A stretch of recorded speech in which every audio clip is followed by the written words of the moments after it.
Medical admission টেস্টে প্রথম 200 জনের মধ্যে থাকলে তুমি ঢাকা মেডিকেল বা ডিএমসি তে পড়তে পারবে। সো এই টপ 200 এর মধ্যে থাকতে হলে অবশ্যই কিছু এক্সট্রা স্ট্র্যাটেজি জানতে হবে, কিছু এক্সট্রা জিনিস পড়তে হবে, রাইট? ডিএমসি তে চান্স পেতে হলে কয়টা বই পড়তে হবে সেটা নিয়ে আজকের ভিডিওতে ডিটেইলস কথা বলবো। তুমি যদি শুধুমাত্র সঠিক ইনফরমেশন না জানার কারণে ডিএমসি তে চান্স মিস না করতে চাও তাহলে একটু স্কিপ না করে সম্পূর্ণ ভিডিওটা দেখে ফেলো। আর ভিডিওর লাস্টে কিন্তু আমি জিকে ইংলিশ বই নিয়েও কথা বলবো। So stay tuned. Hello everyone, welcome back to shine with Susmita. তোমার পড়াশোনার জার্নিকে সহজ এবং এনজয়েবল করে অ্যাডমিশন জার্নিতে এগিয়ে থাকার সায়েন্টিফিক এবং easily applicable tips and tricks জানতে অবশ্যই সাবস্ক্রাইব করো আমার চ্যানেলে। আর যারা অলরেডি সাবস্ক্রাইব করেছো, থ্যাংক ইউ সো মাচ।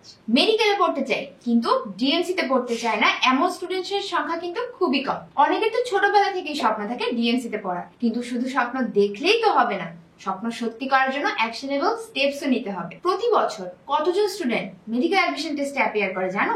1.5 লাখের মতো। সো এদের সবাইকে বিট করে দেশ সেরা রেজাল্ট করতে তোমাকে অবশ্যই বই সম্পর্কে খুব ভালো আইডিয়া রাখতে হবে। আবার আন্দাজে পড়াশোনা করলেও হবে না, স্পেসিফিক বই থেকে স্পেসিফিক পড়াশোনা করতে হবে। এই ভিডিওটা তোমাদের অনেক রিকোয়েস্টেড একটা ভিডিও, তাই আর দেরি না করে চলো এখনই জেনে নেই ঢাকা মেডিকেলে চান্স পেতে হলে কোন বইগুলো অবশ্যই পড়া লাগবে। আসো সাবজেক্ট ভিত্তিক আলোচনা করি। প্রথমেই বলি জুওলজি নিয়ে। মেডিকেল অ্যাডমিশন টেস্টে বায়োলজি থেকে যে 30 মার্কের প্রশ্ন আসে সেখানে 16 থেকে 17টা প্রশ্নই থাকে জুওলজি থেকে। সুতরাং বুঝতেই পারছো তুমি কিন্তু শুধুমাত্র জুওলজি থেকেই ম্যাক্সিমাম মার্ক পেয়ে যাবে। এর জন্য কিন্তু পরিশ্রম করতে হবে সেইভাবে। সো জুওলজির জন্য মেইন বই হচ্ছে আজমল স্যারের বই। এই বইটা দেখো নাই এরকম মানুষ কিন্তু খুবই কম আছে। শুধুমাত্র মেডিকেল অ্যাডমিশন না, তুমি যদি জুওলজির বেসিক সম্বন্ধে একদম ক্লিয়ার কনসেপ্ট রাখতে চাও এই বইটা কিন্তু তোমার জন্য মাস্ট। সো এই বইটা তোমাকে ঢাকা মেডিকেলে চান্স পেতে হলে কিভাবে হেল্প করবে আসলে জেনে নিই। জুওলজি 16 থেকে 17টা প্রশ্নের মধ্যে 12 থেকে 13টা প্রশ্ন হুবহু কমন আসে আজমল স্যারের বই থেকে। হুবহু মানে কি? ফর এক্সাম্পল, মেডিকেল অ্যাডমিশন টেস্টে কোশ্চেন আসছে ঘাসফড়িং এর পুঞ্জাকির কোন অংশটি আলো গ্রহণ করে? আনসার কি বলতো? র‍্যাবডোম, রাইট? আচ্ছা, এখন না পারলে অসুবিধা নাই, ঠিকমতো পড়লেই পারো। সো যেটা বলছিলাম, তুমি যদি আজমল স্যারের বইয়ে প্রাণীর পরিচিতি অংশে ঘাসফড়িং এর পুঞ্জাকির টপিকটার মধ্যে যাও, দেখবা হুবহু এভাবেই আছে যে র‍্যাবডোমে আলো গৃহীত হয়। সুতরাং বুঝতেই পারছো যে মেডিকেল অ্যাডমিশন টেস্টে কিন্তু জুওলজি একদম যে প্রশ্নগুলো দেওয়া হয় আজমল স্যারের বই লাইন হুবহু ফলো করা হয়। এরকম এক্সাম্পল আরো দেওয়া যাবে। সুতরাং বুঝতেই পারছো যে তুমি যদি ডিএমসি তে চান্স পেতে চাও তাহলে জুওলজি তোমাকে পারতেই হবে, এবং তুমি যদি জুওলজি পারতে চাও তাহলে আজমল স্যারের বই তোমার জন্য মাস্ট। কারণ মেডিকেলে চান্স মিস হয় তুমি যদি জানা জিনিস বা কমন প্রশ্নগুলো ভুল করে আসো। সুতরাং যে বইটা সবার কাছে আছে, যে বইটা সবাই পড়ছে,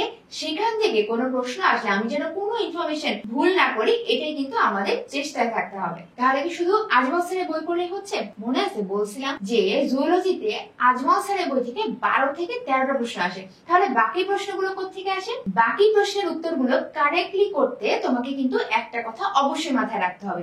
আজমল স্যারের বই থেকে তুমি যে টপিকগুলো পড়ছো সেগুলো যদি তুমি কনসেপ্ট ক্লিয়ার করে পড়তে পারো তাহলে বাকি প্রশ্নের 50% তুমি ওই বেসিক দিয়ে উত্তর করে আসতে পারবা। কিন্তু কিছু প্রশ্ন আসে সংখ্যা ভিত্তিক বা স্পেসিফিক, যেগুলো নাকি আজমল স্যারের বইয়ে কোনো উল্লেখ নাই, সেগুলোর উত্তর করতে অবশ্যই তোমাকে অন্য বই ফলো করতেই হবে। এক্ষেত্রে তুমি 2টা বই ফলো করতে পারো। নাম্বার 1 আলিম স্যারের বই, আর নাম্বার 2 নুরি পারভিন ম্যাডামের বই। এগুলোকে বলা হয় সেকেন্ড রেফারেন্স বুক। তো সেকেন্ড রেফারেন্স বই পড়ার কিন্তু নির্দিষ্ট কিছু নিয়ম আছে। তুমি যদি সেকেন্ড রেফারেন্স বইগুলো ইফেক্টিভলি পড়ার নিয়ম জানতে চাও তাহলে এক্ষুনি আমাকে কমেন্টে জানাও, আমি নেক্সটে এই সম্বন্ধে ভিডিও আপলোড করে দিব। অলরাইট, জুওলজির পর নেক্সট আসো বোটানি। বোটানির ক্ষেত্রে মেইন বই থেকে প্রশ্ন আসার পার্সেন্টেজ আরো বেশি, অলমোস্ট 70% প্রশ্ন চলে আসে কিন্তু মেইন বই অর্থাৎ আবুল হাসান স্যারের বইটা থেকে। সো তুমি যদি মেডিকেল অ্যাডমিশন টেস্টে বোটানিতে ভালো করতে চাও তোমাকে আবুল হাসান স্যারের বই A to Z পুরোটা খুব সুন্দরভাবে পড়ে ফেলতে হবে। অনেকের কলেজে কিন্তু বোটানির ক্ষেত্রে আজমল স্যারের বই পড়ানো হয়। কলেজে যাই পড়ানো হোক না কেন, তুমি অবশ্যই অ্যাডমিশন টেস্টে ভালো করতে হলে আবুল হাসান স্যারের বইটা ফলো করতে পারো। ওকে, সো বোটানির জন্য তাহলে সেকেন্ড রেফারেন্স হিসেবে আমরা কোন বইটি ফলো করতে পারি? আমরা 2টা বই ফলো করতে পারি। নাম্বার 1 হলো আজিবুর স্যারের বই। এই বইটা পড়লে এক্সট্রা ইনফরমেশন ম্যাক্সিমাম কভার হয়ে যায়। এন্ড তুমি যদি আরো কিছু এক্সট্রা পড়তে চাও সেক্ষেত্রে কিন্তু তুমি আজমল স্যারের বোটানি বইটাও ফলো করতে পারো। অবশ্যই মাথায় রাখতে হবে যে আমরা সেকেন্ড রেফারেন্স বইগুলো তখনই পড়বো যখন আমাদের এই যে ফার্স্ট রেফারেন্স বা মেইন বইগুলো খুব ভালো মতো শেষ করা হয়। এইসব সেকেন্ড রেফারেন্স বইগুলো তোমাকে বাকিদের থেকে অনেক বেশি এগিয়ে রাখবে এবং তোমাকে ঢাকা মেডিকেলে চান্স পেতে অনেক হেল্প করবে। So biology complete. এবার আসো কেমিস্ট্রি নিয়ে। কেমিস্ট্রি নিয়ে বেশিরভাগ স্টুডেন্টই অনেক ভয় থাকে, কনফিডেন্স পায় না, ফলে মার্কসও কম পায়। কিন্তু তুমি যদি এই অ্যাডভান্টেজটা কাজে লাগিয়ে কেমিস্ট্রির যে টপিকগুলো আছে একদম বেসিক ক্লিয়ার করে পড়ে ফেলতে পারো, তাহলে কিন্তু তুমি বাকিদের থেকে অনেক বেশি এগিয়ে থাকবে এবং তুমি কেমিস্ট্রিতে অনেক ভালো নাম্বার এনশিওর করতে পারবে মেডিকেল অ্যাডমিশন টেস্টে। কেমিস্ট্রিতে ভালো করতে হলে হাজারি স্যারের বইয়ের কোনো বিকল্প নাই। প্রতিটা টপিকের ব্যাখ্যা যেভাবে দেওয়া আছে, তুমি যদি খুব ভালো মতো বুঝে বুঝে ওই পড়াগুলো শেষ করতে পারো, তাহলে আসলেই আর তেমন কিছু প্রয়োজন পড়ে না। সাথে খুব ভালোভাবে সলভ করতে হয় অনুশীলনের এমসিকিউ, এটা একটা মাস্ট থিং। প্রতি বছর কেমিস্ট্রি থেকে মেডিকেল অ্যাডমিশন টেস্টে যতগুলো প্রশ্ন আসে তার 80% কিন্তু থাকে হাজারি স্যারের অনুশীলনের এমসিকিউ থেকে। এবং এটা জানার পরেও তুমি যদি অনুশীলনের এমসিকিউ ভালো মতো প্র্যাকটিস না করো, ভালো মতো সলভ না করো, তাহলে কিন্তু ঢাকা মেডিকেল কেন, যে কোনো একটা সরকারি মেডিকেলেও সিট এনশিওর করতে তোমার অনেক বেশি সাফার করতে হবে। এগুলো কমপ্লিট করার পর যদি তোমার ব্রেইন সাপোর্ট করে, তাহলে তুমি কবির স্যারের বইটাও পড়তে পারো। মনে রাখবা, শুধুমাত্র যে ইনফরমেশন গুলো হাজারি স্যারের বইতে নাই, সেগুলো তুমি কবির স্যারের বই থেকে পড়ে ফেলবা।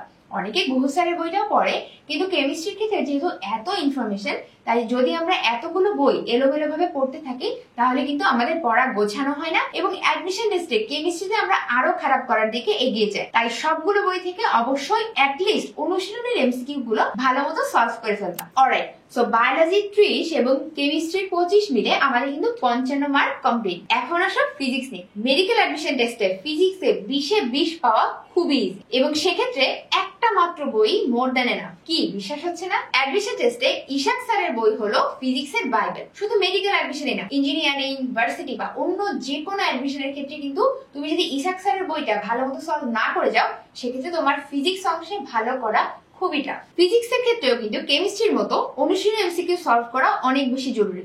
কেন? কারণ প্রতি বছর ফিজিক্সে যে 20টা প্রশ্ন দেওয়া হয়, বর্তমানে দেখা যাচ্ছে প্রায় 17 থেকে 18টা প্রশ্ন হুবহু অনুশীলনী এমসিকিউ থেকে তুলে দেওয়া হয়। সুতরাং বুঝতেই পারতেছো, ঢাকা মেডিকেলে চান্স পেতে হলে বা অ্যাডমিশন টেস্টে ভালো করতে হলে তোমার অবশ্যই প্রথম থেকে অনুশীলনী এমসিকিউ সলভ করা এবং রিভিশন দেওয়াটা অনেক বেশি জরুরি। কিন্তু অনেক কলেজে ইশাক স্যারের বইটা ধরেই না, তপন স্যারের বই মোস্টলি পড়া। তপন স্যারের বইটাও অনেক ভালো, কিন্তু লং রানে ভালো করতে গেলে ইশাক স্যারের বই তোমাকে পড়তেই হবে। আমি বলি কি, কলেজে যা পড়াচ্ছে পড়া, কোনো অসুবিধা নেই। তুমি কলেজ শেষে প্রতিদিন কলেজে যে টপিকটুকু পড়াচ্ছে সেটা তুমি ইশাক স্যারের বই থেকে নিজের মতো করে পড়ে ফেল। তোমার নিজের পড়া হবে, কনসেপ্টটাও ক্লিয়ার থাকবে, কলেজের পড়াও হয়ে গেল। একই সাথে তুমি কিন্তু অ্যাডমিশনের জন্য অনেক বেশি এগিয়ে থাকতে পারো। এমনকি ইশাক স্যারের বইয়ে যে ম্যাথ গুলো দেওয়া আছে, মেডিকেল অ্যাডমিশন টেস্টে হুবহু ওইভাবেই কিন্তু ম্যাথ গুলো তুলে দেওয়া হয়। সুতরাং আর যাই করো, ফিজিক্সে কিন্তু ইশাক স্যারের বইটা পড়তেই হবে। ইশাক স্যারের বইটা ভালো মতো পড়ে রিভিউ করে তুমি কিন্তু তপন স্যারের বইটা পড়ে ফেলতে পারো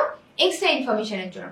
পুরোটা পড়তে পারলে তো খুবই ভালো। তো অনেকে কিন্তু তোফাজ্জল স্যারের বইটাও পড়ে থাকে, তুমিও পড়তে পারো। কিন্তু মনে রাখবা, তুমি যদি ইশাক স্যারের বইটা ভালো মতো আয়ত্তে না এনে এই বইগুলোকে মেইন প্রায়োরিটি দাও, তাহলে কিন্তু এই বইগুলো পড়ায় বৃথা যাবে। ওকে, সো বায়োলজি, ফিজিক্স, কেমিস্ট্রির 75 মার্কে আমাদের প্রিপারেশন তো শেষ।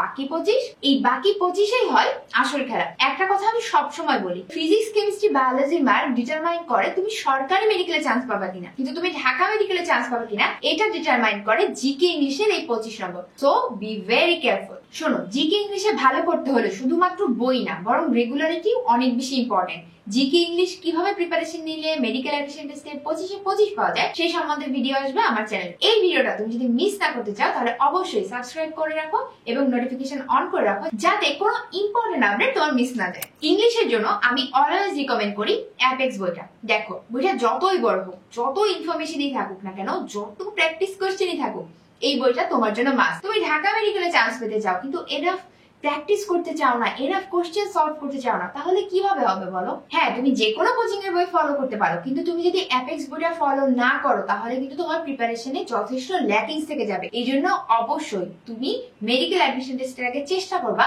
অ্যাপেক্স বইটার শুধুমাত্র রুলস এন্ড এক্সাম্পল যা যা আছে সেগুলো খুব ভালোভাবে প্র্যাকটিস করে ফেলা। এন্ড সেকেন্ড বইটা হিসেবে তুমি কিন্তু জয়কলির বইটা ফলো করতে পারো, কিন্তু মনে রাখতে হবে অবশ্যই ইংলিশে ভালো করতে হলে, ইংলিশে 15-তে 15 অ্যানসার করতে হলে যে কোনো একটা বইকে মেন ধরে আগাতে হবে। আর বর্তমানে মেডিকেল অ্যাডমিশন টেস্টের জিকে তে 10-এ 10 কনফার্ম করা কিন্তু খুব ইজি। এক্ষেত্রে যে কোনো একটা বইকে স্ট্যান্ডার্ড ধরে ইতিহাসের গুরুত্বপূর্ণ ঘটনাগুলো তুমি নিজের মতো করে সাজিয়ে ফেল। শুধুমাত্র মুখস্থ করতে যেও না, তাহলে ভালো করবে না, বরং নিজের মতো ঘটনা বা সিকোয়েন্স দিয়ে পড়ার ট্রাই করো, তাহলে দেখবা ইতিহাসের অনেক কঠিন জিনিসও খুব সহজে তুমি মনে রাখতে পারছো। পড়া সহজে মুখস্থ করা এবং সেটা দীর্ঘদিন মনে রাখার সাইন্টিফিক টেকনিক নিয়ে কিন্তু আমি আমার ভিডিওতে আলোচনা করেছি, সো অবশ্যই তুমি দেখে আসতে পারো। ওকে, সো যেটা বলছিলাম, জিকে এর এই 10 মার্কের জন্য জয়কলির মেডি জিকে বইটা কিন্তু দারুণ সলিউশন।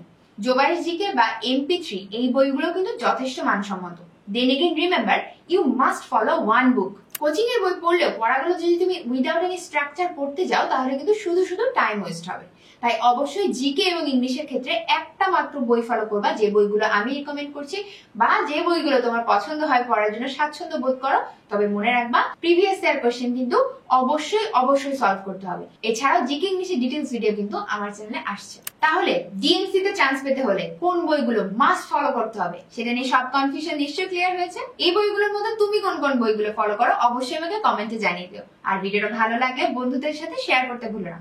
নেক্সট কোন টপিকে ভিডিও দেখতে চাও অবশ্যই কমেন্টে জানাও। এরকম হেল্পফুল ভিডিও আরো পেতে অবশ্যই সাবস্ক্রাইব করে রাখো আমার চ্যানেলে। এবং মেডিকেল অ্যাডমিশন টেস্ট নিয়ে যারা ইন্টারেস্টেড তারা কিন্তু মেডিকেল প্লাস বাই অ্যাডমিশন এই গ্রুপটাতে এখনই জয়েন করে ফেলো। ডেসক্রিপশন বক্সে লিংক দেওয়া থাকবে। দেখা হবে নেক্সট ভিডিওতে।